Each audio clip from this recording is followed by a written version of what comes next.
people think of Foray and they think it's like the most glamorous, like biggest, most amazing company. And in a lot of ways it is. Like we've done a great job. We've grown a big brand.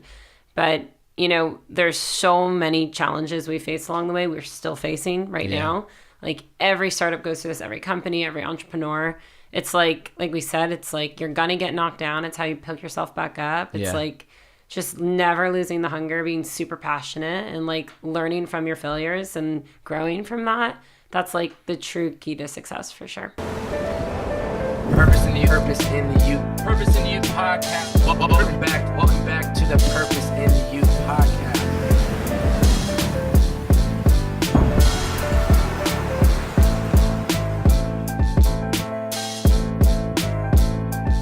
Ladies and gentlemen, welcome back to the Purpose in the Youth podcast with your favorite bearded man, the one, the only Bobbbaaaay.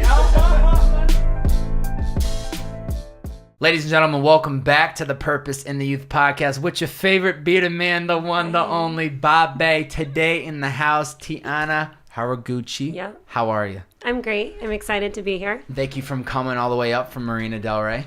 You are very welcome. It was a hike. Yeah. But it's worth it now that I've met him. Oh, let's go. Let's go. You know what's crazy is like LA shuts down when it rains out here. Yeah. Unbelievable. Took me an hour and 20 minutes. That's unbelievable. Why? Why is that a thing out here? Because people don't know how to drive in the rain. They would lose their mind if they had to drive in snow. I know. Can you imagine if LA snowed for just for one day? Which we know because of Boston. Yeah, exactly. We know. We've had to shovel ourselves out to go to class or to go to like an event or whatever, but these people would literally lose their mind. I know. It's sad. It's actually really, really sad. It and is. Funny. And they complain about the coldness too. It's like, you guys don't know what it's like to grow up where it's actually kind of cold. I was telling my friends that last night. They were like, it's going to be 65 degrees. I'm going to Palm Springs for the weekend. I was like, my mom literally would just like kill you if she heard you say literally that. back you beside that. Oh my God. People are just so crazy.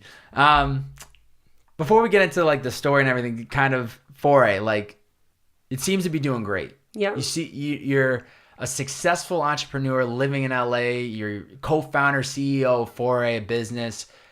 What's the motivation every day for you when you get up, even this morning? Like, what's going through your mind to like get after the day, even on a day like today where it's raining and everyone's kind of maybe not so motivated? What's motivating Tiana every day? So, I mean, I think the first thing would be just like we are doing well and we're growing a lot, but we're at a really transitional point right now where we just launched a marketplace 2 weeks ago. And for me, like what really inspires me is continuing to challenge myself and continuing to learn new things every day.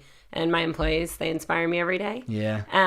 So I think right now, like kind of something that like gets me up in the morning, I think is just like the unknown, which sounds kind of crazy, but it's just like every day in the office is something new. And we're like looking at kind of different verticals and different outlets of how we kind of take what we've done and like continue to build the empire, I guess. Yeah. So yeah, I think that's really exciting for us. Yeah. And I would imagine too, it's got to be pretty amazing to even have a team of people where when you probably started off, maybe there's just you and Caitlin, I think is her name, the co-founder. Yeah. So two of us 3 years ago. Two of you. Yeah. And how many of you today? So we have 7 in the office today, and then we have a team in Russia of 6. Wow. So our development team's in Russia. Wow. But yeah, I mean, I learn something new from my employees every day, and yeah, they are just the most passionate people. Yeah. I mean, we try and do kind of like an equity thing where we make everyone feel invested, but I think regardless of that, they just love what they do so much. Yeah. And like my like drive for success, obviously it's for me, but so much of it is for them too. Yeah. And I think like you were saying, the unknown, I think that's what kind of, you have to have fun with that. Yeah. Because it's very easy to get stressed out. Like even I remember when I was starting this, I didn't know where I was going. I didn't know the guests I was going to have, but I've done my best of kind of, well, let's just have fun with this. We don't know where we're going. We have an idea of what the bigger picture is, but if you start stressing like, oh, I don't know. Yeah. What's the next move? It's like, well, you're just stay focused on the present moment, focus on what you got in front of you today. And with time, everything kind of plays itself out. Absolutely. Focus and confidence. Yes. The 2 most important things. Yes, absolutely. take me back so you grew up and you were born in Hawaii. Yeah. Up until 5. Mm-hmm. Do you remember anything within those first 5 years of your life? A few things, like mainly running around the streets barefoot and just living at the beach, which was great. That's amazing. Yeah. Unbelievable. My family's still there, most of them. Still there, though. Mm-hmm. And when you moved, what part of Connecticut was this? I grew up in North Branford, which is right near New Haven, close to Yale. Oh, yeah. Good marking point, people know. There you go. How was that transition for you? Did you, I mean, at 5, you're not going to really notice it, but did you enjoy growing up there? Was it a good environment for you? Yeah. I mean, I think like the East Coast holds a special place in my heart. I think the people there are amazing, just like the pace of life. My mom was born there, so my grandparents were there and my aunts and uncles and cousins. So I like... my mom's side of the family is Italian, so I grew up with like a very close-knit Italian family. As I'm talking with my hands right now. So yeah, I think, I wouldn't trade that for the world. It's obviously very different than being in Hawaii. A very different culture. My dad's Japanese. Wow. So it's like a very, two different sides of the spectrum. But yeah, I think the East Coast is an amazing place. It'll always be home for me. There's a different mentality out there. Sort of the hustle of the East Coaster is you cannot buy that anywhere else. You get the advantage here too. Yes. When you bring that over here. Oh, you're just running laps around everybody. That's what I love about it. Who would you say was maybe like an early mentor for you? At like very young age. I mean, both of my parents are entrepreneurs in their own ways. So not in like the traditional way we see now with startups, but my mom, she used to work in the courthouse as a secretary, and she just like really wanted more for her life. And like at night she'd study. She got a real estate license, and she started saving because she wanted to do more with properties. So she got a real estate license, became like a top realtor in our town, obviously left the courthouse as soon as she was making enough money to do that, but was working 2 jobs while she was doing that. And then my stepdad, my mom remarried when I was 7, my stepdad was a salesperson for a company called Goya, and he decided to shut down what he was doing with Goya and get his license as well. And he started flipping houses. Wow. So they did their first flip. They started recycling money, and they've built a huge portfolio of, I think, 12 houses in Connecticut now. Wow. So they manage those properties. They do a lot on the real estate side too, but yeah, she built a nice business for herself out there. Wow. And I think showing how much she hustled and worked and like, really pushed herself to learn and be better. She didn't go to college. Like she didn't have a really extensive education behind her. Yeah. So that inspired me at a really young age. I remember like trying to help her study. And then my dad has just always had his hands in a lot of things. He lives in Hawaii. So he has owned tourism companies and bars and cafes and entertainment arcade rooms. Like gaming is really big in Hawaii. They bring all these game coin pushers in from Japan. They're just living the life in Hawaii at this point. Yeah. Unbelievable. So he's always, I really don't even know everything he does, but he's always had his hands in a lot of things and was always a role model to me, just to show like what hard work, perseverance, all of that does for you. And like how, if you work hard, you provide for your family, and you love what you do, you'll live a happy life. Yeah. Was it difficult when they got divorced for you at a young age, and especially you moved to Connecticut? I'm guessing your father, so he stayed in Hawaii. Yep. How was that for you growing up? I mean, it was very hard because I was very close with both sides of my family, and it's so far, right? Yeah. So it's like when you're Can't be 5, you're on a plane farther. For 11 hours, 12 hours. Oh. So yeah, it was hard. I think it kind of matured me early at a young age. Like my mom always told me that I was like the most mature 6-year-old she knew.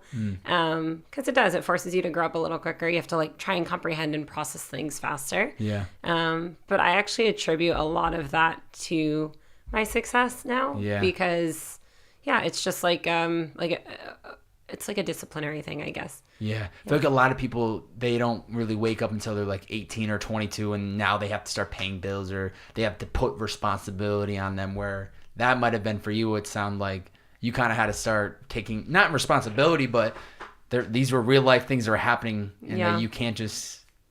You have to take hold of the situation. Yeah. It definitely wasn't rainbows and butterflies, because it was, I think money was always like, we weren't like wealthy right off the bat or anything like that. Like it was, when your mom's working 2 jobs and your dad lives somewhere else, and I had a little sister who's 2 years younger than me. So I think that's kind of what I mean from like a maturity standpoint. Like my mom's stress, obviously I had to be aware of young, and just like always feeling like I was taking care of my little sister at 6 years old when she was 4. Oh, man. So there's 2 of you that grew up together. Okay. We're very close still. But yeah, I mean, I wouldn't trade it for the world. Like I said, my family is amazing. But it was definitely, there was stress that like kind of got put on me at an early age, and like just made me really aware of like hard times and hard things at a young age. What were some of the early passions for you? Business was always. Really? I think I was 7 when I first said like I want to go to business school. I thought I wanted to be an accountant at first, which is really weird. Like the most, no offense to any accountants, but calling like out all the accountants, let them know, talk to them.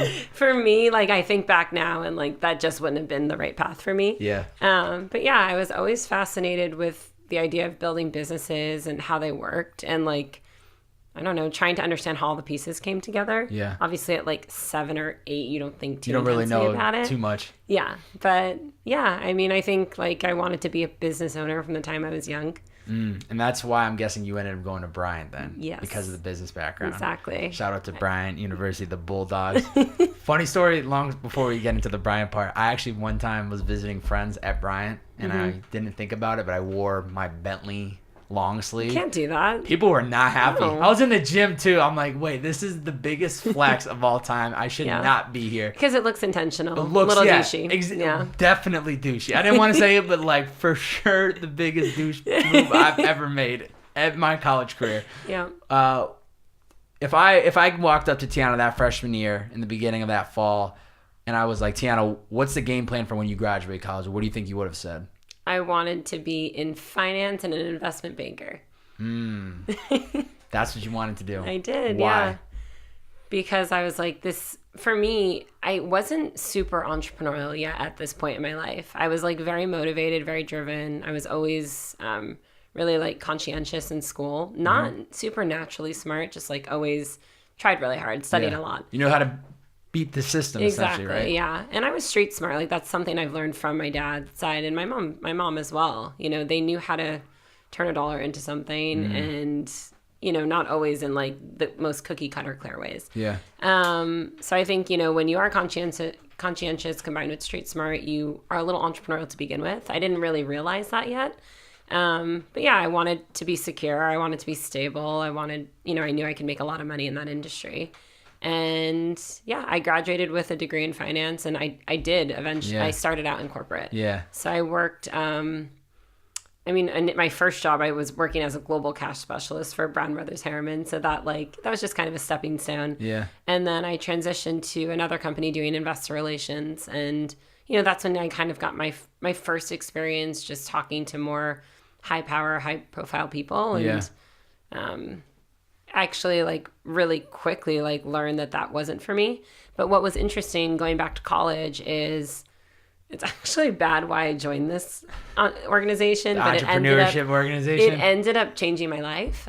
So I joined the CEO group, Collegiate Entrepreneurs Organization, when I was a sophomore, because my boyfriend at the time was running it pretty much. And one thing you got to do was go to Chicago every year for free and go to this conference. But you go to the conference during the day and then you party at night. Of course. So we got that's how it always is, right? Our girlfriends to join this. It was literally you'd walk into CEO and be the most beautiful girls on the side. So you were required to go to the meetings in order to go on the trip. So you can't help but listen. They'd bring in speakers and entrepreneurs, and I by accident learned about entrepreneurship. It wasn't a class I was taking in college. We just want to go to Chicago that one time of the year and party with everybody. Yeah. And yeah, I think my boyfriend at the time, he was into entrepreneurship. Clearly, he was running the organization. So kind of through him and just through being in that group, I was like, wow, this is really cool. There's people coming in here and starting their own companies, and they're really young. And it's just I became aware that was an option. I didn't even really know about startups in college. Entrepreneurship wasn't even a class at Bryant. Yeah. This is back in 2008 when I was a sophomore. Yeah. So yeah, I kind of was exposed to that a little. And then, I think a lot of your journey is always about people you surround yourself with. 100%. So I was working, my second job in corporate, I was working at Kaufman Rawson doing investor relations. And the next guy I was dating, he had just moved from Cleveland to Boston. He had raised a Series A round from great VCs in Boston to start an education company. And I was just fascinated by his story. He was my age. He was 20. How old were we when we met? 20. We were 23 when we met, or 22. And I was like, what do you mean this 22-year-old just raised this, huge $6 million round from these people? And I was like, how does one do that? Like, I was just so impressed. And, I think we ended up dating for 6 years. So, I really got to watch him grow this company from start to finish. Like, from having 2 employees that worked out of the apartment to 50 employees in an office, the different rounds of funding and how he got through that. And I was really, really fascinated by it. And I got vested in it too, wanting to know, their growth strategies and marketing and who are their new strategic partners and would help him go through pitches. And, after probably a year and a half, I was like, I'm ready to do something on my own. I'm super just motivated and inspired by this person I'm with every day. And I think I'd be really good at leading people. I have all these great ideas, but I didn't have a great idea yet. Yeah. So I did something a little unorthodox. I quit my job and see ya. I was like, I'm going to Hawaii for 6 months to work with my dad because he's doing this really interesting business endeavor. And I'm going to just learn from it. And essentially what my dad did is he created this company called Winter Zone, and he flew in, skill touch coin pushers from Japan and put them in an arcade, kind of like a Dave & Buster's, and paid out cash instead of coins. So, first thing you think is, that's definitely super illegal. And there's... Definitely. If it's not illegal, it's really grayscale. Yeah. So, but my dad, has a million lawyers. He, they found the loopholes. And, because they were skill touch, it was legal to pay out cash.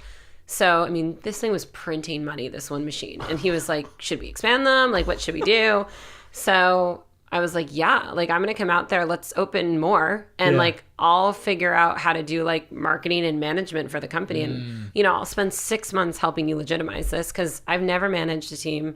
I've never actually launched a marketing strategy. I self-taught myself a lot as I was learning and trying to figure out ideas. Yeah. But I wanted to really apply it and see if I had a knack for it before I just started my company. Yeah. So my dad was, of course, down. He hates anything operational. He's an idea guy. He knows how to structure deals together. He wants doesn't somebody want to operate. help that part, though. Yeah, he's not an operator. Yeah. So yeah, we got 11 more leases. We went from 1 Winter Zone to 12. Right? He's a brilliant at negotiating leases. We got the best lease terms. Flew in all these machines, got all these investors. And yeah, we ended up building it to 100 employees between the people who worked there and the small leadership team. It's all within how many? 6 months, or is it? Did you? So within a year we opened. Yeah, within a year we opened 12. We started out with 1 to 3 to 6, and then maybe it was 14 months to get to 12. But that was we were just because we knew the model. Yeah. It's just you rapid fire open, you put 8 machines in there, and then some of them are bigger, and we would do more. But in order, the government starts cracking down at this point, and so we're firing up TV commercials, radio ads, social media strategies, events on the beach, giving back to all the charities. Making sure everybody was having a good time. Yeah, and they were pissed. They were like, this is so grayscale. And but that was smart. We really were able to make these businesses last for, almost 3 years, some of them. And they've completely closed the loopholes. We've shut them all down. Of course. But my dad made a lot of money from them, which is great. I bet. And my part of the deal was I had ownership in one half, I was a shareholder in one of them. Yeah. Just for my time that I went out there. So I self-funded my first startup. I didn't raise any money. And yeah, I just took what I learned there and applied it to my first one that I did. So how long did you actually end up spending out there? I was in Hawaii for 6 months, and then I was I went on part-time. So I would go back to Boston. Once every I went back to Boston after 6 months. I would do weekly calls with the marketing team once a week in Hawaii still. And then I flew back every other month just to check in on things. So you go back to Boston, and it's from a shopping experience, I think, is when you had the idea from Boutikey. I think you were out shopping. Is that the first business was Boutikey? Yeah, it was Boutikey. Yeah, so I'm just curious. You were, where are we at? There we are. It was, I think you were at a Boston, at least what I read online, you were at a Boston boutique, and that's when you kind of had this idea to start something within your own. Yeah. What was the vision for Boutikey when you were starting it up? What was your product or service that you were trying to sell? So, I mean, it just like came from a pain point because boutiques close at like 6:00. Yeah, which is crazy. When I was working in finance, I'd work till like 8 and then couldn't get to the boutiques. Mm-hmm. And then even just outside of that, it's like it wasn't like a realistic time frame for a working person, I didn't feel like. And then the experience in there, it seemed like so uninnovative, really. Like you'd walk in and it was just like same clothes. Like they don't understand like, these are your loyal customers. Like these are like, I don't know. Like there was no way they were integrating modern day technology or social media into what they were doing in the experience. Mm-hmm. So I saw a need to, one, help bring boutique shopping online. And then also just create a program where they could track like who are your most loyal customers and create loyalty programs for them. And also like do special sales and deals for those most loyal customers that were like targeted through the app. And then, you know, if you were a loyal shopper at a boutique in Boston, you were part of the Boutikey program, you'd get notifications every time there's a special deal or a special event in store. You'd get first access to that.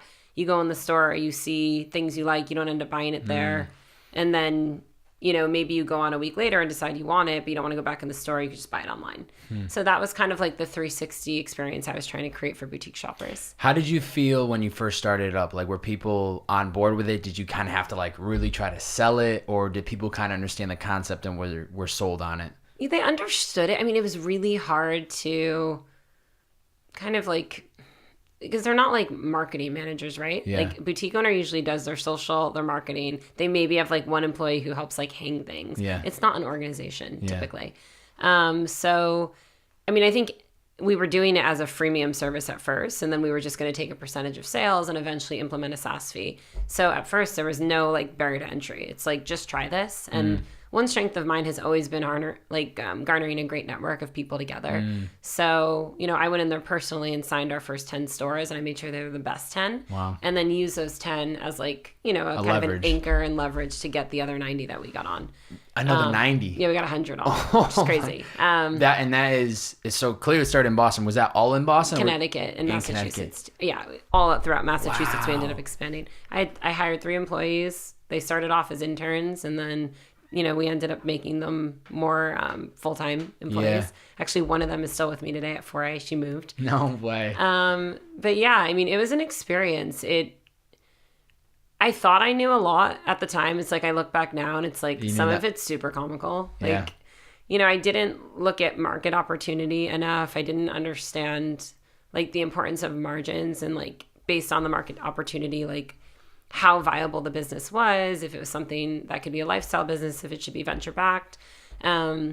So yeah, I mean, I think it was a great learning experience, but the biggest thing I got from it was, one, we worked with a team in India to build an app overseas. So I got exposed to product for the first time, which for me was like fascinating because I'd never built anything from a technology standpoint. I'm obviously not a coder. Yeah. But, you know, I didn't have a tech team, so I still oversaw and, you know, learned a little bit about the process. Yeah.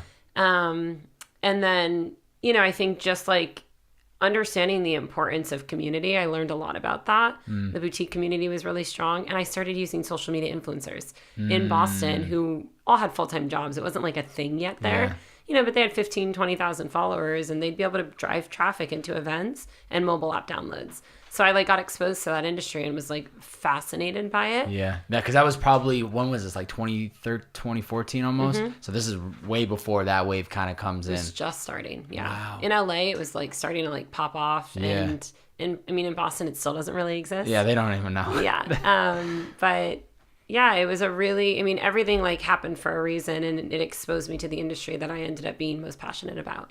So it's just so interesting because you end up spending literally like 2.5 years in the corporate world, and then you completely shift to now you're an entrepreneur, you're running your own business, it's doing well. Were you nervous at all? Like in that process, did you feel like, shit, maybe I should be back in the corporate world? Like what's going through your mind? Because you don't really hear that too often of like somebody really making that leap. And obviously working with your father and going back for some time probably gave you that confidence. But was there ever a time when Boutikey was running that you were just like, I don't even know if this is the right fit? No, I think, there were a lot of times I doubted Boutikey and what I did with that because it ended up not being the right business. But I've never had 1 minute where I've wished to be back in the corporate world. I think it's always like I've like become like a bleed blood entrepreneur at this point. Yeah. Like I can't imagine a life different. Yeah. Like I yell at myself all the time sometimes where I'm like, why are you like this? And why do you want this life? It's so stressful. Yeah. I was just actually texting one of my co-founders that last night, because we'll talk about the business and where it is today, but you know, there's definitely stress involved with it. But yeah, it's like, even at the hardest times, I never, you know, for 1 second wish I took another path. Like I love this industry and like what I learn every day and the people I meet. Yeah, that's priceless. As long as you love like that whole process and the people you're working with and the products and whatever, it's like you'll put in that 100 hours. Like that's what I always say. I'd rather work 100 hours on my own time than 40 hours for somebody else. But everybody's different. Like I'm not going to sit here and tell people that are listening, like you have to be an entrepreneur. You have to go out there and be willing to work for yourself. Yeah. It really just comes down to you. Like what are your passions? And you know, some people like that safety net of working for somebody else and not having to deal with that stress. I think it's like passion, and then like you have to have the hunger and the drive to like really see it through. Yes. And then like learn from your failures and like literally just adjust and change immediately. Like not be afraid the second you start to fail at something, you not necessarily pivot, but you figure out what direction you take to either solve that or grow your business in another direction or a better way. And that's something I've learned in the past year of being really good at, because you can't be everything to everyone, especially when you're trying to run a marketplace like we are. Yeah. But yeah, I mean, I think it's important. Like it's drive and like your mentality and your motivation above all else. 100%. Yeah. What's going through your mind as Foray starts to launch? Because if I'm right, Foray started in June of 2015. Boutikey ends December of 2015. What's making you jump ship going from one to the other? Because it seemed like there's a little bit of time you're juggling both. Totally. What's the shift of like, we got to leave Boutikey and go all in with Foray? So as I knew pretty much what happened with Boutikey is I looked at the numbers and I said, even if I get 5,000 boutiques on board, like the margins are small. It's really hard to sign and onboard a brand. Like the onboarding process is really hard to automate. Yeah. Not a brand, a boutique. Yeah. I just didn't think it was scalable. I didn't think I'd wanted to raise for it. So I was like, I see an opportunity in the industry with social media influencers. Mm-hmm. I'd rather just shut Boutikey down completely, not try and figure out what to do with it. Like, let's just shut it down and let's start a new company around social media influencers. So I didn't want to lose one of my employees. So I started waitressing at a fine dining restaurant to literally pay her salary while I started concepting Foray. And I found one of my models for Boutikey. Her brother was like one of the best developers in Boston. I had him just code the first site for Equity. And then he took one of his senior designers who also designed everything for Equity. So we literally got the first Foray version launched live for free. I waitressed. I paid her. I survived off of like little savings. And my boyfriend at the time was nice. He helped me a little bit, which was great. He let me live with him at least. Oh, what a great guy. So I didn't have rent, which was nice. What a great guy. Yeah. But yeah, I mean, it was hard. Like that was like true. Like you got to just figure your shit out. Like my parents have never been the type where they're like, here's a handout. Yeah. You'll get there. Like I've never asked them for $1 in my life. Yeah, like it's just not how they never were given it. And like, they don't believe in it for us. Yeah. So yeah, you just forced to figure it out. And then at the time, my friend Caitlin had just moved to LA and was she living in Boston too or no? Yeah, she was. She was an executive assistant for a big insurance group, the CEO of a big insurance group, AMG Global, I think it's called. And then she moved to LA because she started modeling a little bit. She's beautiful. And she did something with Maxim that kind of blew her up a little, and Haute Look for the Nordstrom company. And then she moved to LA and she started dating Brody Jenner. And like, you know, he has 3 million followers. So she got a lot of followers right off the bat, like, you know, a couple 100,000. And she's super, I mean, she was meant to be in the industry regardless. Like she's a great writer. She just has great fashion sense. Yeah. She's very interesting. She's relatable. So she actually kind of took that and became an influencer. So I called Kate and I was just like, what's going on in LA with like influencers? And are you making money off of this? Are you monetizing it? What do you mean you get like $4,000 when you post something? Because money was being thrown out the windows when this industry first launched. Really? Brands didn't know what to do because it used to convert for sure. Because there weren't, you know, thousands and thousands of influencers at the time. So I flew there and I flew out to LA and I was like, I really want to start this company with social media influencers. The idea is to power commerce behind them, because one of the things I thought was so messed up was like you'd go on Instagram and you'd see what these influencers were wearing and like you'd like it. But it was like impossible to figure out how to buy it. It was just not impossible. You had to put work in. You had to click through to a brand site, then the website, find the product. Just like wasn't a good experience. So I really wanted to create that, like essentially a marketplace that powered influencer commerce.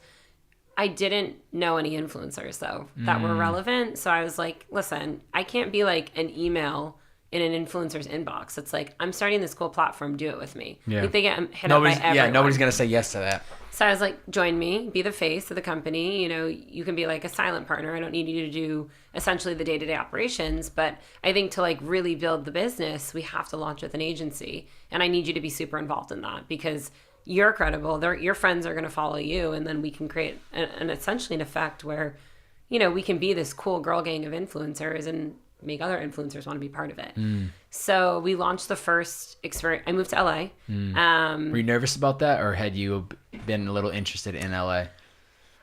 It's so weird. It's like, I think back, I was never interested in living here. At all? No, but like I wasn't scared. Like I remember I was still dating my ex at the time, and I remember just being like, Caitlin's in, so I'm going to move to LA. If you want to come, like, cool. I called my mom. I was like, I'm moving to LA and I'm just going to figure it out. Like, I wasn't like, I've never been someone that just overthinks things, though. It's like if you think too much, sometimes you psych yourself out. I literally got on a plane. I didn't even have an apartment. And then there's a lot of X's in this story. My ex. I didn't want to say it, but I was like, I'm trying to keep track. Which one are we at right now? Okay, so ex number 2. That started a company. No, I'm just kidding. So my ex from college messaged me and was just like, I should say he's a friend now too. And he was like, hey, I hear you're moving to LA. Like, do you have anywhere to live? Like, I know this girl who has an apartment. She's really cool. She used to be friends with my brother. Like, she's looking for a roommate. She just posted it on Facebook. I was like, cool, I'll meet her when I get there. If not, I'm just going to like live on someone's couch. I'll figure it out. And then I was like, I actually don't know anyone who lives in LA, so I don't have any couches. But I got an Airbnb and I met Lissa, who's now my best friend to this day. And yeah, I moved in with her like after a week. Wow. It was perfect. And then Hannah, who worked at Boutikey with me, she decided to stay in Boston and just work remotely because I didn't have stability and I wasn't going to make her move at the time. Yeah. And then, me and Caitlin kind of brainstormed. She was my only employee. And I was like, okay, we're going to start this agency. We're going to raise a little bit of angel money from like friends and family or like, I don't know, just people who kind of understand the space. Yeah. And let's create the first agency that creates experiences with brands and social media influencers. So like, let's put a bunch of girls on a plane and fly them to like Colombia or Hawaii and have all these brands pay and sponsor and create great content and like just make an authentic experience. Like no one was really doing that back in 2015. And then Caitlin's like, we need this girl, Kelsey, on our team because she'll make us credible. And I was like, I literally don't have any money. Like, what do you want me to do? She's like getting offers for like, you know, up almost 6 figures. Like, she's like, I don't know. You have to figure it out. Like, we need her.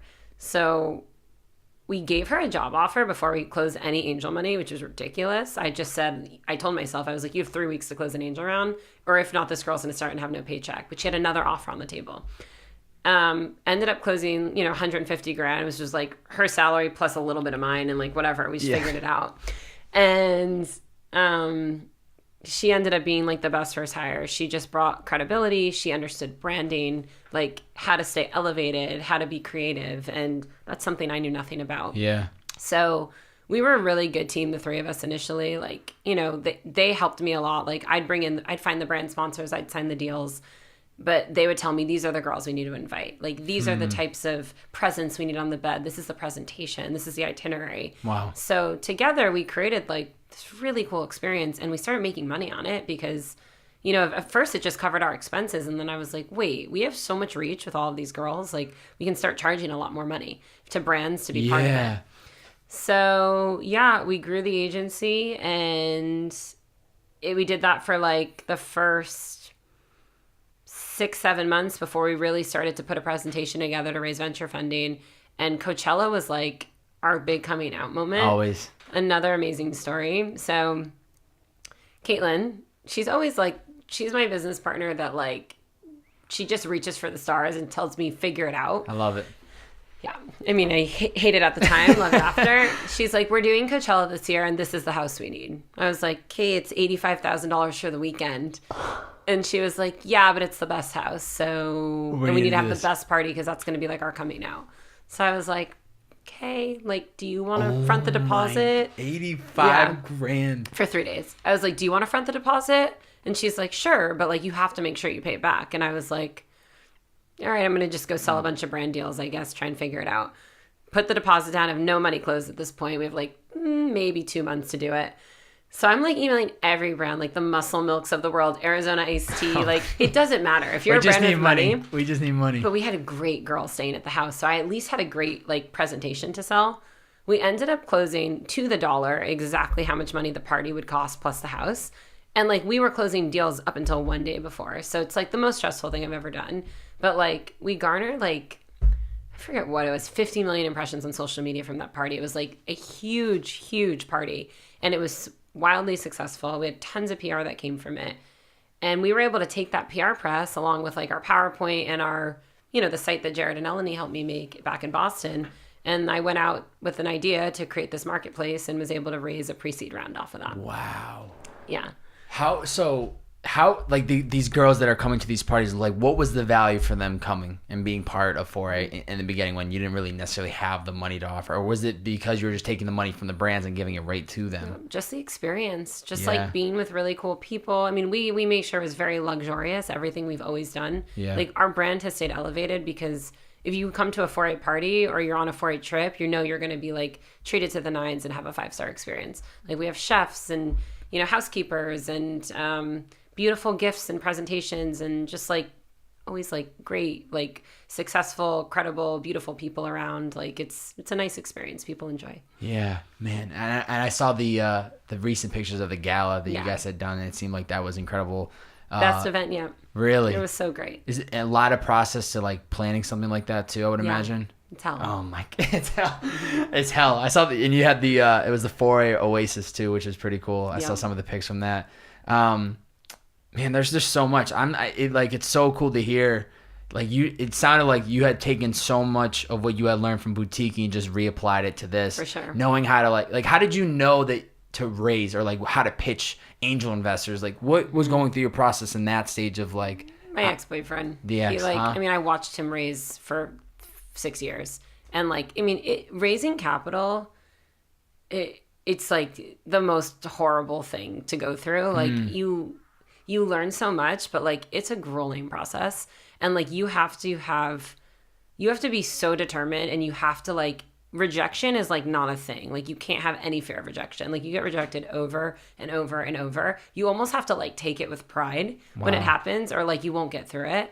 And like what I saw him go through in 6 years in terms of like having a great business, raising a lot of money from credible people, still having people like either treat you like shit or like just getting rejected over and over, like his like, you know, kind of like resilience, never to back down, like that really rubbed off on me. And like it just became second nature. Like I expected that when I went into the process, and I think my confidence really helped me find a great investor, especially because I didn't know anyone. So like when I met my lead VC, he was actually like the second VC I pitched, but like he understood the vision, and I think he was impressed with me as like a new entrepreneur. And he's like, you didn't know anyone in LA, and you've built this amazing network, and like, you know, what you've done with a little, he's like, that's what we will back in an entrepreneur at this stage. We were their only pre-seed deal. Wow. So, because we were just a concept on a PowerPoint, you know, we didn't have a product built yet, other than like what Eleni and Jared built for me, which was essentially like a Pinterest inspiration board that clicked through to other brand sites. Yeah. We weren't actually monetizing it.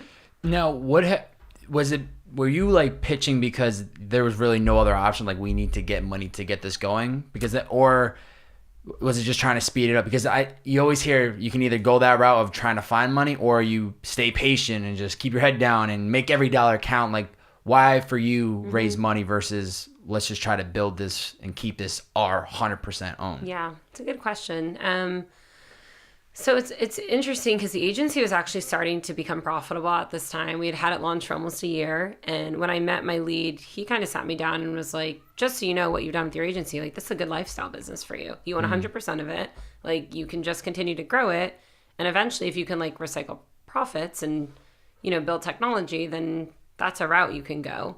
But like, it's so hard with agency margins to like really build up a lot. Like, you have to sign a lot of deals and revenue to make a substantial amount after you're paying out, you know, your employees and expenses and things like that.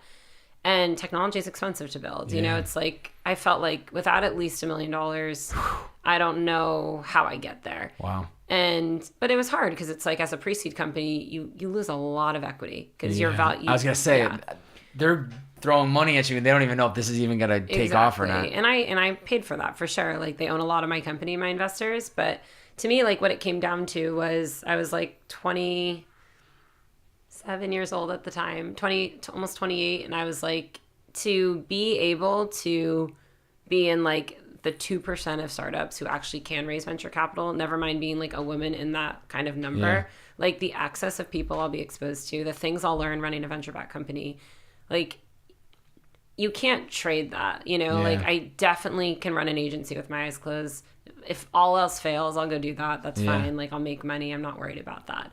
But like, the experience and like the knowledge and like just the people I get to learn from is like something so many people wish they could, you know? So it, you know, that's really like, when I was thinking about the two paths and options, that's what I found would be more valuable for me. And like, you know, my business partners agreed, and that's the route we went. Yeah. What's the benefit for the influencers to, as of today, right now, if they're working with you, what's the benefit of working with Foray and not another company? So the thing with influencers is there is no exclusivity, so they can work with a bunch of other companies. But I think people work with us because they enjoy our presence. Like, they're actually like, you know, I think if they're working with us in an in-person event, they just enjoy our company and like the experience around it.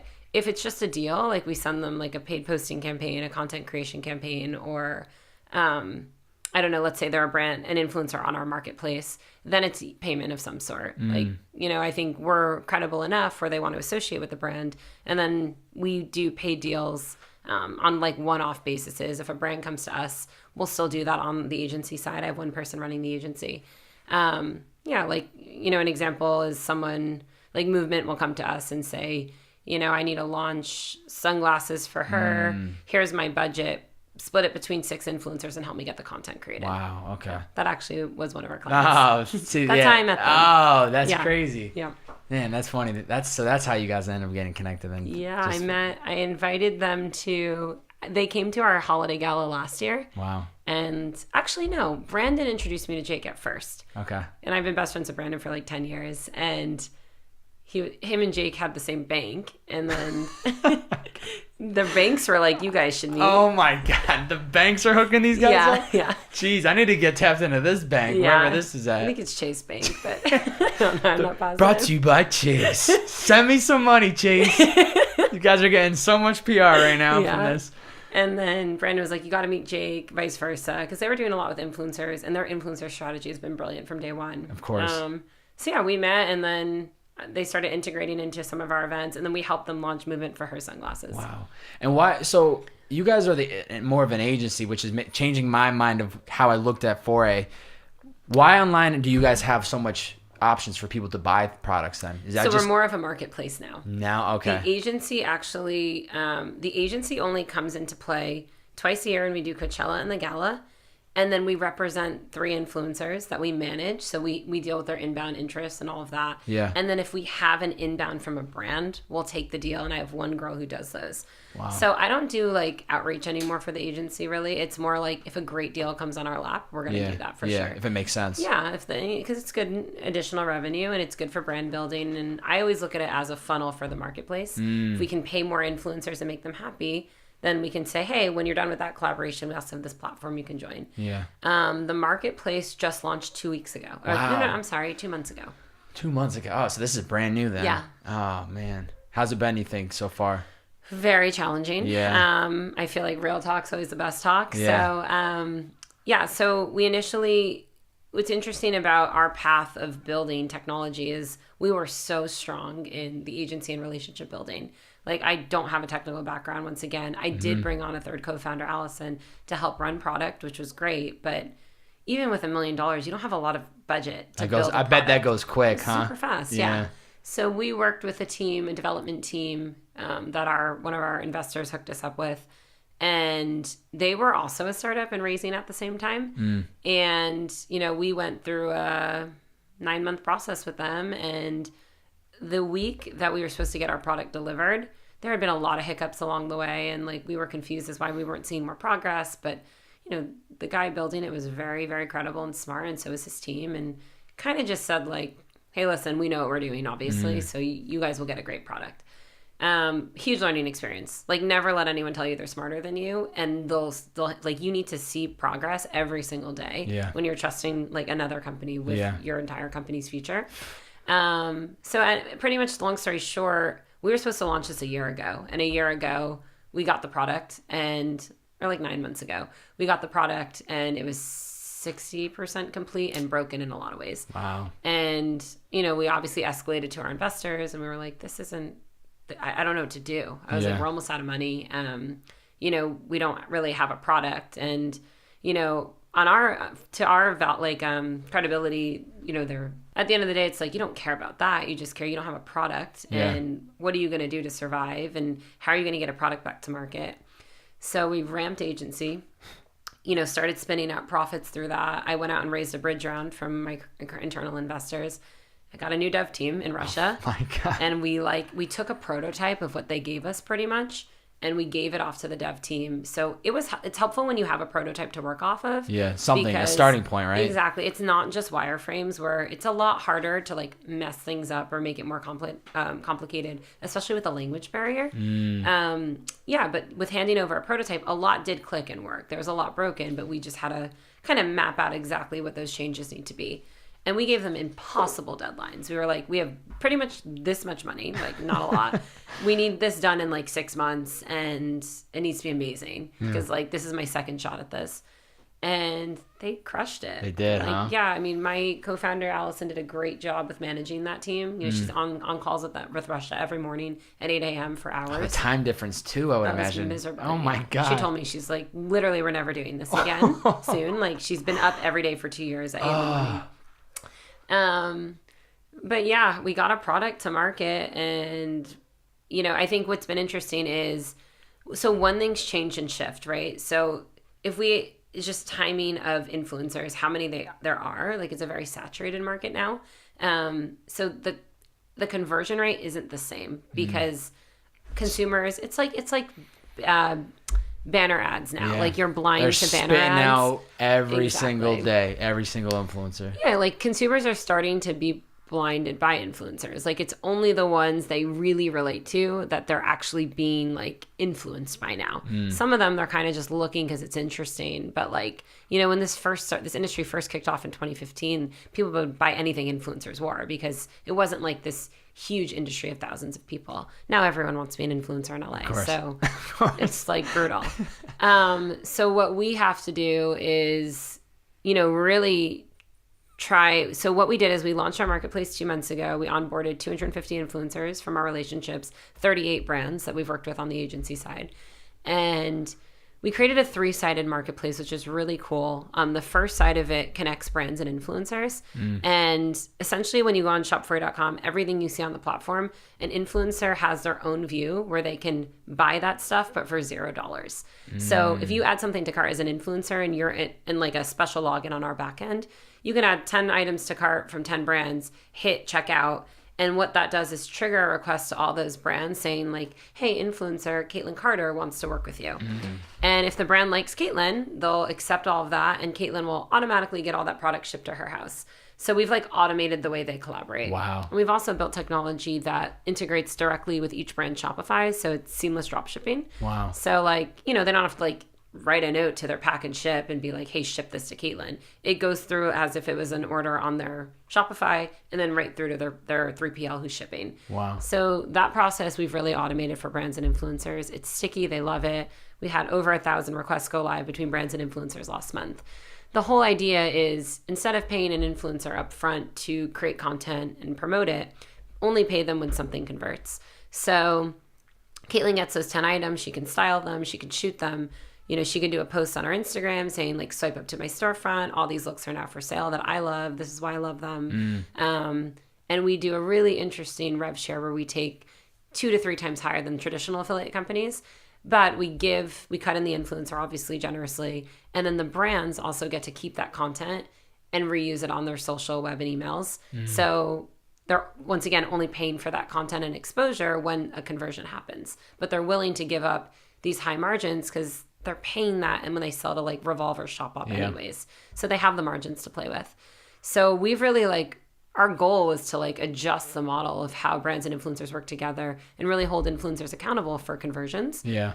The hard part is actually making sure we can hold them accountable for conversions now. So it sounds what you're describing though, it makes so much sense. Like there's definitely a need for that to be in that market, and it's obviously not for everybody. It's more for this type of industry and this business back end, but it makes so much sense, and there's so much value in it because it's just making everyone that's part of it, the influencers, whoever the product is, you got like the agency, it's all set up and it makes complete sense for the people that are involved. Is that why you were kind of before we started like talking about maybe getting into like the men's a little bit, shifting into that possibly in the future? Or like I think the next things I can talk about are really helpful for any entrepreneur or just anyone going through like something struggling, because it's like even you can be growing like a wildly successful company that also like every choice you make like determines your future right now. So it's like I launched, one thing I've been able to prove is that influencers can drive traffic. When they do a post, I get extra visitors to my site. It's been really hard to see that convert traffic to conversion right off the bat. And there's a lot of points of friction. One, like people don't know Foray as a shopping site yet. If you're going to shop on us or Revolve, you're probably going to trust Revolve more right now. I think we can change that over time, but that's an initial issue. Another issue is like we have 38 brands. It's 38 brands, but like other retailers have 1,000 brands on their site. So we need more product. A third issue is we're a small team. I have one girl managing 200 influencers, another manager in 38 brands. And we don't have a full-time merchandiser, so we're doing our best to like merchandise based off of data, but like I don't have an e-com team that's experienced like doing this. Where like I really should have 10 employees just managing the e-com side of it. So these are all like these initial points of friction, but they all can be changed with strategy, time, resources. I think what's been challenging for us is we actually were just set to close a $3 million round in November, which was amazing. So I worked for 3 months vetting that deal, and 3 months just to get that to lock in? Vetting the lead, and 3 weeks ago it fell apart. So I lost who we thought was going to be our lead 3 weeks ago. And one great learning experience is for anyone raising capital is like never put all your eggs in one basket. It doesn't matter how like gung-ho someone seems about it. It doesn't matter if you talk to their lawyers, what the structure is. Like things always happen. Things always fall apart. And like I wish I had gotten more guidance from experienced people on my side, like investors and things like that. But, I was not naive, but I trusted these people. And, I had my internal investors around the table willing to put in their pro rata, and everything was going to be great. We were going to, get this money in the bank, and then we were going to scale up this business. So I got the news of this 3 weeks ago, and like, it's like one of those moments as an entrepreneur where you're like, okay, I'm going to crawl in my bed right now, and I'm going to figure out like, do I want to do this anymore? Like, is this too stressful? Like, could my life be easier if I was just like running an agency, or like could I be making way more money if I was like, because one thing I know about at least myself is like I know more about social media influencers and what to do with them than 99% of people in the world. Like I truly consider myself like an expert in this industry, but like a lot of what I'm going for this big picture vision. So it's hard. Like it's not like this gratifying, like very satisfying thing. Like I'm not making tons of money yet off the bat, things like that. So, I had like a 2-day pity party for myself, and I was like, this is hard, and like, I don't know if I want to do this. And then like, this is when your mentors and your advisors and like people who support you, this is when your network's everything. One thing I've done so well is like surrounding myself with the smartest people in a room, and like, just calling people who have been through things. Like literally just the feedback I got, people are like, what you've accomplished with so little money. And like you have the most passionate team I've seen like in a really long time. It's like you're doing something amazing, and like don't let one group little of people speed bump make you feel like you're not.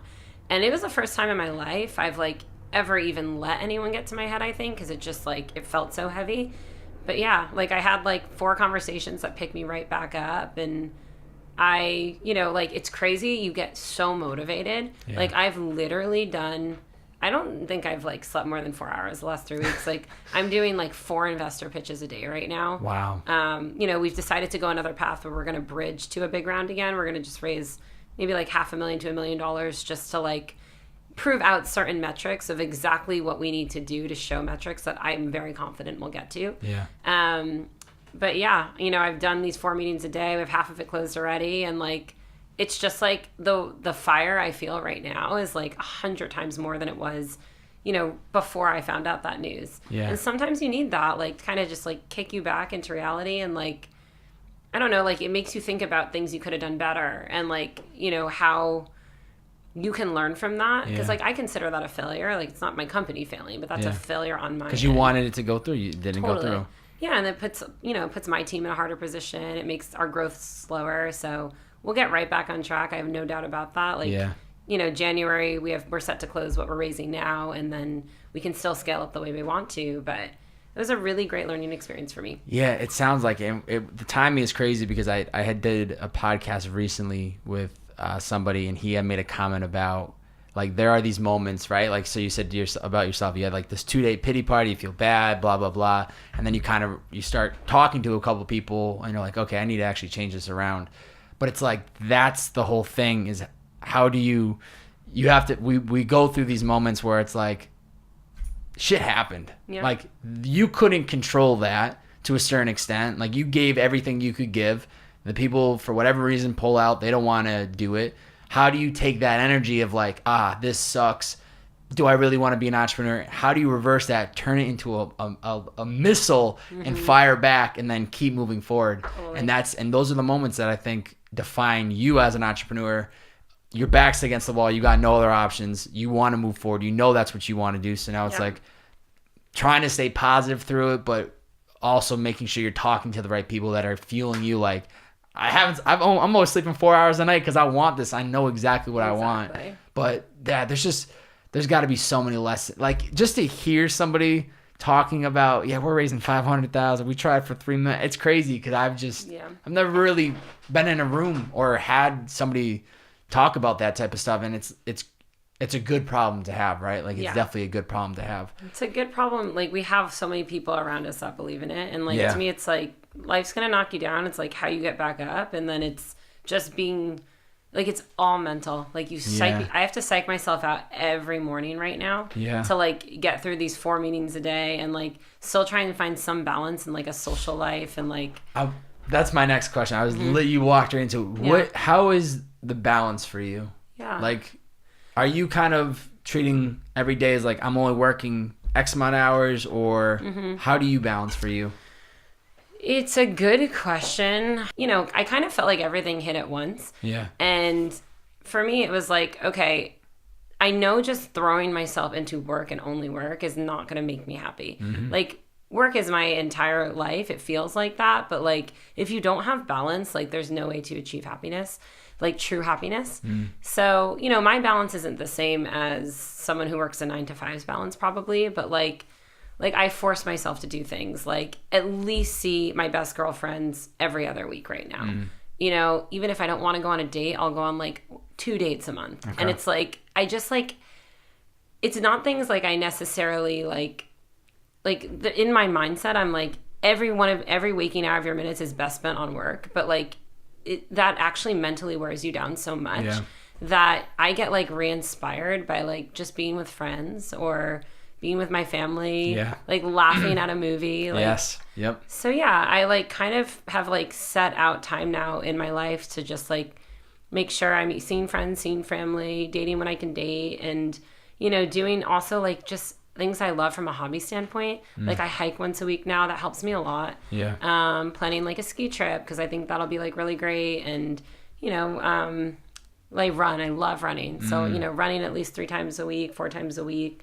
But yeah, it's kind of just like you have to pull your mind. Yeah. You have to pull your mind away from the work because if you don't, you just like your head just gets so in it that the next step could be literally right in front of you, but you're so in it that you don't even see it because you're just thinking way too in depth where it's like, go watch a movie, go out, exactly, have lunch with friends, something that you talk about, or maybe it's just a moment you're having so much fun and then it just randomly clicks in your head. You're like, oh wait, that's what I need to do. Yeah. And then you revisit it down the line. But that separation is definitely important. Just kind of, you have to, the thing is what I've realized too, it's like, if you want to be successful with your business, your passion, like you got to put a lot of hard work in. I don't care when anybody says like, you got to work your ass off. Totally. There's no way it's just going to show up. So working your ass off, but then finding a way to kind of separate it and know I need to step away for a little bit, come revisit it, step away and come back to it. Yeah.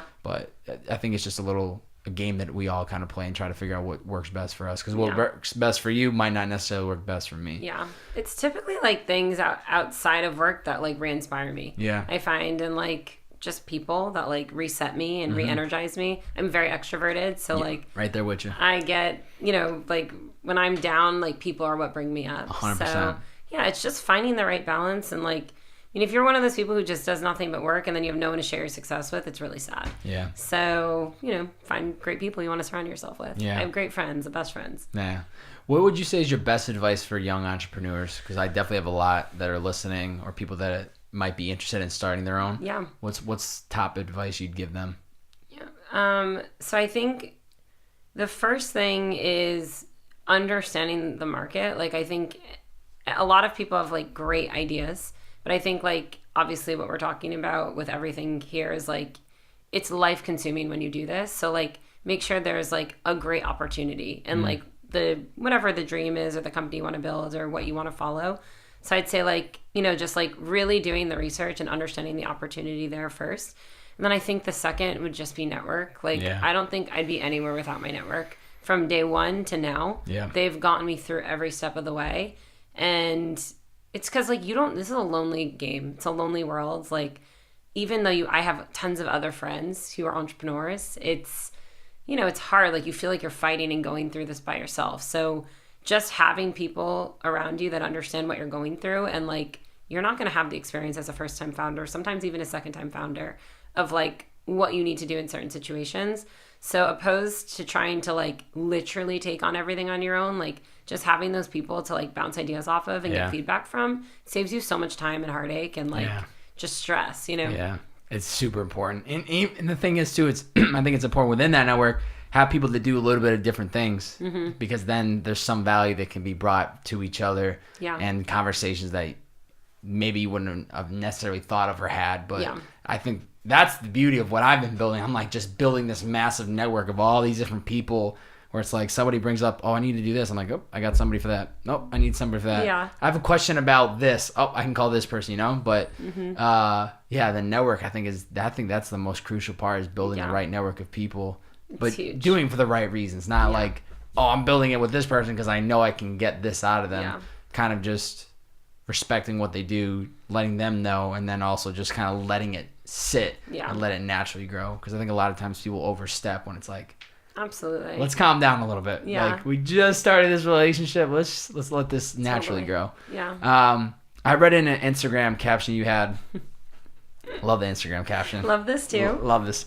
A beautiful day begins with a beautiful mindset. When you wake up, take a minute to think about what a privilege it is to simply be alive and healthy. How has approaching days with that positive mindset helped you as a person? Yeah. I think it goes back to a lot of like what we talk about, everything being mental. Like every single person is going through something, right? Like you can be the most successful person in the world. You can be having the hardest time in the world. You can't let your struggles and your challenges get to you. Yeah. And, you can't let yourself feel bad for things you're going through because everyone else is going through something. And like, I think perspective of that, like, I think this is right around when everything was happening with the NorCal victims and the fires and, the shooting that just happened around here. So it's like, I think like you have to wake up and like appreciate life for what it is every single morning. Remind yourself of all the good things around it. Remind yourself that like everyone's going through something. And like, if you embrace life with that positive mindset and attitude, like you don't let yourself get down. Like you just mentally rise above it and you be there for people when they need you too, Yeah. That positivity, that's what gets you through. Positivity is the key to success in life, I swear. Like strong mindset and positivity. Yeah, trying to find that's like, I think the most important part is whenever that negative things happen, as we were kind of just talking about earlier with the deal not happening, is like, what's the positive that you can get from it, or any situation, just trying to force yourself to find some type of positive, because the more time you spend sitting around complaining or just like dwelling about it, you're not moving forward, you're just sitting still and nothing's happening like, for you. Every pitch I walk into, every single one of the 4 pitches a day right now I'm doing, like, I don't walk in with like, poor us, like this person just left us and like now I'm here. I'm like, hey, this happened, I take responsibility for it, this is what I learned from it, super excited to keep building what we're doing, I think you'd be a great part of that, and like this is a really good opportunity for you. It's like, you're kind of a spin doctor in a way of like how you present something to someone, but like I truly am confident in what we're building and what we're doing, and that's what you take from that. Like, you don't take a hard experience and get sympathy for it, or like, like make people feel like they owe you something. Like, you own up for anything that happens, and you feel like, this is an opportunity you're presenting someone that they would be lucky to be a part of, Yeah, absolutely. What would you say you're most grateful for today? What am I most... I mean, it's the obvious answer, but family. Like, I mean, like, my biggest support system to this day is my mother. Like, no matter what. She's still in Connecticut. She's in Connecticut, but like, she's just someone that she's always lended an ear to listen to everything. She, she checks on me multiple times a day when she just has this intuition of like when I need her, and she always knows what to say to like inspire me or make me feel better. So yeah, I mean, most grateful for family, my mother especially, and then, I mean, from a work standpoint, my team. Yeah. Like, a lot of them are younger, like not super experienced, but like, I give me and my business partners a lot of credit for this. Like, we've done a great job at like motivating them to be who they are, but like, they literally are the biggest self-starters, like most passionate people. Even when we go through hard times like this, they're the ones picking me up, being like, we can get through this, and you're going to do this. And like, we believe in you so much. And just like, they hold everything else down. Like right now, I can barely focus on the business right now because doing nothing but fundraise. Yeah. And I don't worry about it because I know they're there picking up my slack on what I'm doing. And like, team is like literally everything when you're running a startup. So I'm very thankful that I have a great one. Yeah, that's important. Yeah. And the other thing too is I think a lot of times people want to put too much weight on their shoulders, and they don't realize there's only so many hours in the day. There's only so many days in the week. You can find a couple of good people that can help you take things to the next level. Yep. It's only going to benefit you. Even though you're not directly working on that specific project or that task that you used to deal with, bringing on somebody else that you trust and you believe is only going to help you elevate everything that you want to accomplish. What scares you the most? It's a really good question because I've thought about this a lot, especially with everything that happened. I mean, I think just like not maximizing my full potential and like just wasting time. Like, I think the biggest thing I'm trying to challenge myself to do right now is like really analyze what we're doing and understand what's working and what's not working. What do we need to change? Like, how does that adjust our strategy? Is there a pivot that we need to do? Like, just like not being able, I think a lot of people think that when something's not working, you have to either change something right away or you have to like, so there's 2 options. I'm saying this poorly. Like, when something's not working, you have to decide like, what are the reasons that it's not working? And like, what can I do to fix that? Or sometimes you have to like dig deep and be like, even if I do all of these things, will that still not help? And do I need to adjust what I'm doing? And I think we're kind of at that point now where it's like, I got into it and was like, oh, I think I just need to change things. And it's like, that was the easier method to say of like, if I just change this huge thing, it'd be easier for me to do more on the agency side. And I don't know, maybe I can launch one brand behind all my influencers and be easier to sell that thing. But it's like, when I really dug deep, it was like, these are the 7 points of friction I have. And if I can put the right strategy, resources, and time behind them, these things are going to start to work. So yeah, I think it's like, don't take the easy way out. Like, don't be afraid of, I don't know, like, you can't be afraid of letting people down. And like, you can't be afraid of like kind of having to roll up your sleeves and figure out like the nitty gritty of how to make something successful. Because there's always an easier path, and it's usually not the better one. Yeah. You don't want to just put on a Band-Aid and like patch it up for a little bit. You want to make sure that it's something that's actually going to work. But yeah, so my fear, the answer is that is like wasted time in a sense where it's like I'm trying to determine and understand those things quickly and then make adjustments as needed. That's good to be able to analyze and think about like the long play of it before it actually plays out. That's good. Yeah. And know that your time's actually going to be... Time is valuable.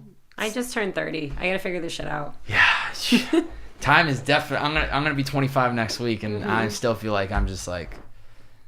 It's like a weird thing, I think, in this world. We always want things to speed up, but then we like things hit and we're like, holy shit, like time is actually going by too quick. So I don't know, it's like this weird thing of like, I personally want to see my own things grow. I want to do this, I want to do that, but then you're also like, why are you... Don't wish your life away, don't wish things to happen. Like it's gonna happen. You know it's gonna happen. Time just hasn't caught up yet. Totally. What do you think Tiana's purpose is?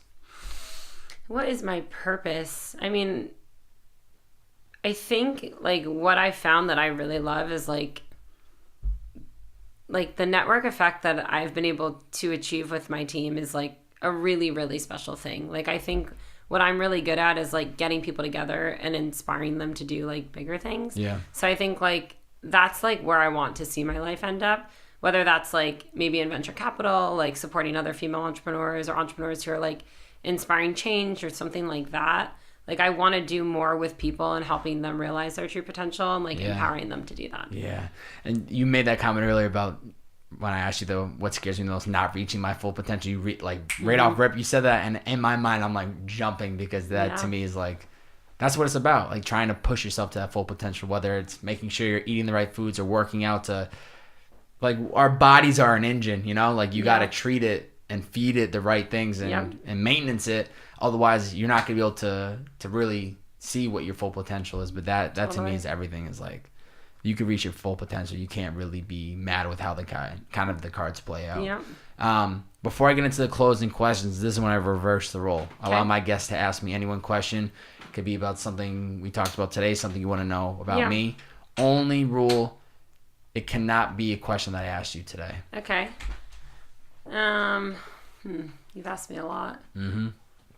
It is a podcast about Tiana today, so. Well, I guess I'm just curious about this too. Like, what inspired you to start this, and like, where do you see yourself in the next 5 years with this? Yeah. Or the future. It doesn't have to be 5 years. Yeah. So the first question. So, I don't. You know it. I feel very fortunate because as a kid, my father, without even realizing it, he would always just tell me as a kid, like, no matter what you do in your life, as long as you love it, I'll always support you, or will support you, you and your mother and I. And that just kind of stayed in the back of my mind. But there would always be these moments in time where we'd be talking about somebody's job or something happened in this world, and he's within careers, and he would always say that sentence. And so that always just kind of like stuck in my mind. And then, as I was telling you before, I went to Bentley and thinking business, go to a top business school, you're going to get a top career. Having an internship not really go well and realizing that's not what I want to do, not corporate. Yeah. I've always had an interest in kind of creating a platform. I remember in high school, I wanted to like start blogging. I think it was so cool to just have like a voice. Yeah. But I was always somebody that overthought writing. And I didn't want to sit and write. When I was listening to podcasts and I was just hearing conversations and like, I love talking. I love people. And I knew this was a platform that like, there's no going back. As I told you before in the beginning, before we fired up, I like these being straight through. I don't want to say something and be like, oh, I'm cutting that out. I just want you to get the authentic me, the real me, and for the guests too. So with a mix of like, not, as I was telling earlier too, like not having that career figured out, wanting to find the thing. I had a bunch of my homies that I grew up with that were doing super passionate things. One that I live with, he's an artist. Another one was making clothes. Another one was a photographer. It just was so... I remember I would hang out with these guys and I'd be in a room with them and I would just sit there with my laptop and just like go on social media sites while they're like working on things. Yeah. And I was so inspired. Like, why is it that these guys have figured it out? And why is it that they're just so zoned in? Like, it doesn't matter what everything else is going on in the world right now. They're just like working on something and nobody's paying attention, but they're working on it. And a lot of things, the idea really came together when, once again, the artist his name's Dylan Reese. I grew up with him. We literally grew up 3 blocks over from each other, same city, same high school, the whole like same thing. And when I was going into my finals week of my senior year, I had this idea. And he called me and he's like, yo, I don't know what you're doing in like 2 months because I know you're not getting a job. I know you're trying to figure it out, but I just got booked for a tour. Do you want to come on tour with me? And I was like, absolutely. But then too, I was like stepping back and I was like, this is somebody that I saw take the passion from literally 0.0 to now getting booked on his first tour. Wow. And I was like, that's it. This is the podcast. Like, I think I was already at the time like talking through the idea, but that was the moment I was like, that's it. I'm doing it. Yeah. Like, I'm seeing somebody before my eyes make this happen. So like, that was all the inspiration. Now for me moving forward, I want this to, it's kind of turning into this, it's not just necessarily just a podcast platform anymore. It's more of like a media agency in a way. Like, like I just started this new series that me and my man Kirk that's in the room right now, we rolled out. It was we rolled it out on Tuesday. It's called What They Don't See. So now like going to creative spaces and seeing where creatives create, doing like an MTV Cribs style thing where we like walk through, but then there's also like a informal sit down conversation and make it like a 60 minutes type interview. Obviously continue to build out solo podcasts.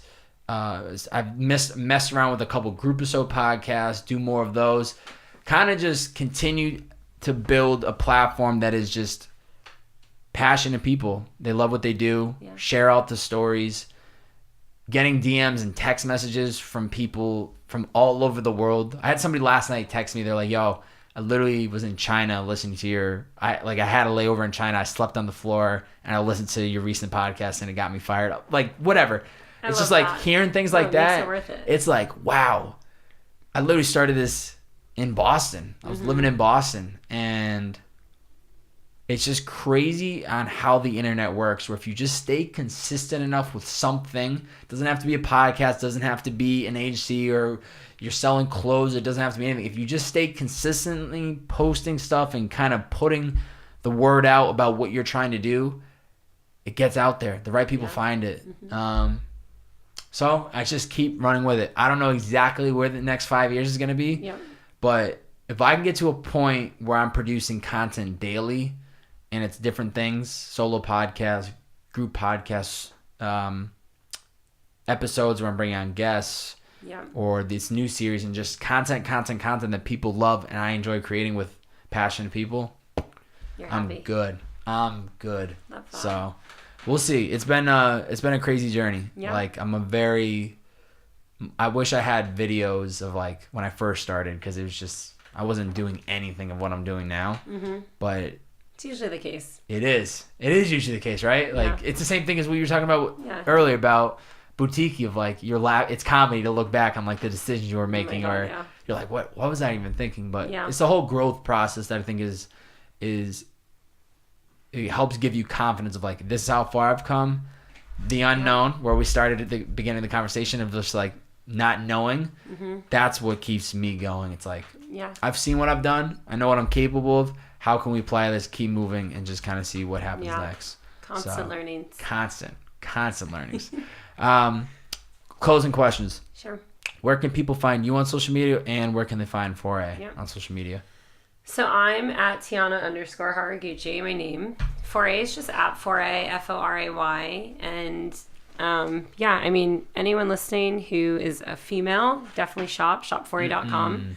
And men too, because for the girls, who have a mom, a sister, a girlfriend. It's a really, really innovative, great new place to shop. It's like literally what we're doing is inspiring women with like real people who are influencers, and we're really the only people doing that on an actual shopping platform right now.